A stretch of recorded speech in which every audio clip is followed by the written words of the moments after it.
नमस्कार, मी अश्विनी. अश्विनी रेसिपी मराठीमध्ये सर्वांचं खूप खूप स्वागत आहे. आणि आज अश्विनीच्या स्वयंपाकघरामध्ये बनवणार आहोत स्पेशल नागपुरी संत्रा बर्फी. आता हिवाळा चालू आहे, थंडीमध्ये कशा भाज्या आणि फळे खूप छान भेटतात, फ्रेश भेटतात आणि स्वस्तही असतात. त्यासाठी आपण स्पेशल म्हणजे संत्र्याची नागपुरी अशी संत्रा बर्फी बनवणार आहोत. चला तर मग संत्रा बर्फी बनवण्यासाठी काय काय साहित्य लागते ते बघूया. छान होते, आंबट गोड अशी लागते. चला तर बनवायला सुरुवात करूया. नागपूरची संत्रा बर्फी बनवण्यासाठी आपण इथे घेतलेले 7 ते 8 संत्री या मापाची घेतलेले आहे बघा. जास्त मोठेही नाही, जास्त बारीकही नाही, मिडियम साईजचे संत्री घेतलेले आहे. आपल्याला कट करून घ्यायचे, साल काढून घ्यायचे आहे. या पद्धतीने साल पूर्ण काढून घ्यायची आपल्याला. बघू शकता पूर्ण साल काढलेली आहे आणि आपल्याला याच्यावरची जी पातळ स्किन असते, साल असते ती आपल्याला कट करून घ्यायची आहे, काढून घ्यायची आहे. म्हणजे आपल्याला फक्त मधला जो गर असतो तो घ्यायचा आहे. या पद्धतीने बी सुद्धा काढून घ्यायची आहे बघा. तशाला या पद्धतीने आपल्याला संत्र्याची बर्फी बनवण्यासाठी इथं आपण संत्री पूर्ण सोलून घेतलेली बघू शकता. ह्या 3 वाट्या भरलेल्या आहे, तर त्याच वाटीने आपल्याला माप ठेवायचं आहे. 3 वाट्या म्हणजे आपल्याला संत्रीचं गळ लागणार आहे. त्याच वाटीने 1 वाटी साखर, त्याच वाटीने 1 वाटी आपण सुक्का खोबऱ्याचं पावडर आहे आणि त्याच वाटीने 1 वाटी मिल्क पावडर आहे. आणि आपल्याला संत्र पूर्ण मॅश करून घ्यायचं या पद्धतीने. हाताने केले तरी चालेल आणि मॅशरने केले तरी चालेल. छान असं आपलं मिक्स झालेलं आहे, म्हणजे त्याचा ज्यूस सगळा निघालेला आहे. आता आपण कढईमध्ये घालून घेणार आहोत. कढई गरम करायला ठेवलेली आहे, त्यात 1 चमचा तूप घालून घेणार आहोत. पहिले लगेचच आपला संत्र्याचा ज्यूस 5 मिनिटं आपल्याला छान असं परतून घ्यायचं आहे. बघत असाल 5 मिनिटं झालेले आहे आणि घट्टसर झालेले आहे. आता आपण त्यात घालून घेणार आहोत साखर.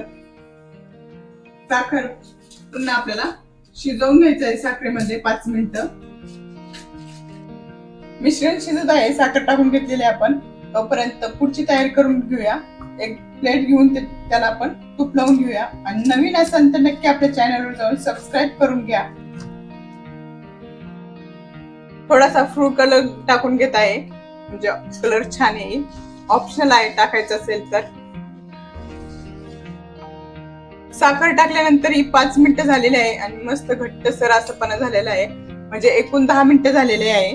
आता आपल्याला खोबऱ्याची पावडर आणि मिल्क पावडर लगेच घालायची आहे आणि मिक्स करून घ्यायचं आहे. खूप छान असा सुगंध सुटलेला आहे ऑरेंजचा. बघत असाल कोकोनट पावडर आणि मिल्क पावडर टाकल्यानंतर या पद्धतीने झालेलं आहे. आपल्याला गोळा होईपर्यंत परतून घ्यायचं आहे. साधारण 5 मिनिटं लागतील अजून. बघत असं आपलं मिश्रण मस्त असं घट्टसर झालेलं आहे. 1 चमचा तूप घालून घेऊया, म्हणजे चकाकी छान येते. 2 मिनिटं छान असं परतून घेऊया. झालेली आपली 2 मिनिटं आपण पुन्हा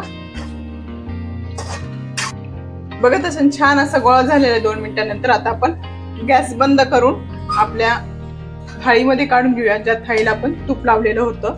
बघत अशा आता छान आपण सेट करून घ्या, थापून घेऊया या पद्धतीने. छान या पद्धतीने मी छोट्या पेल्याने सेट करून घेते. छान अशी थापून घेतलेली आहे. आता आपण त्याच्यावर ड्रायफ्रूट टाकून घेणार आहे. जे असेल ते ड्रायफ्रूट घालू शकता. पिस्ता, काजू, बदाम काही चालेल. आता ड्रायफ्रूट टाकून घेतलेले आपण 1.5 ते 2 तासासाठी फ्रीज मध्ये ठेवून घेऊया. बघत असाल 1.5 तास झालेला आहे आणि खूप छान अशी आपली बर्फी सेट झालेली आहे. आता आपण कट करून घेऊया.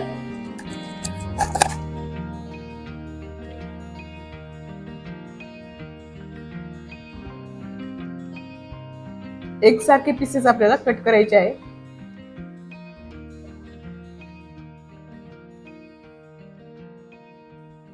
बघत असेल कट करून घेतलेले एक पीस आपण काढून मस्त दाखवते.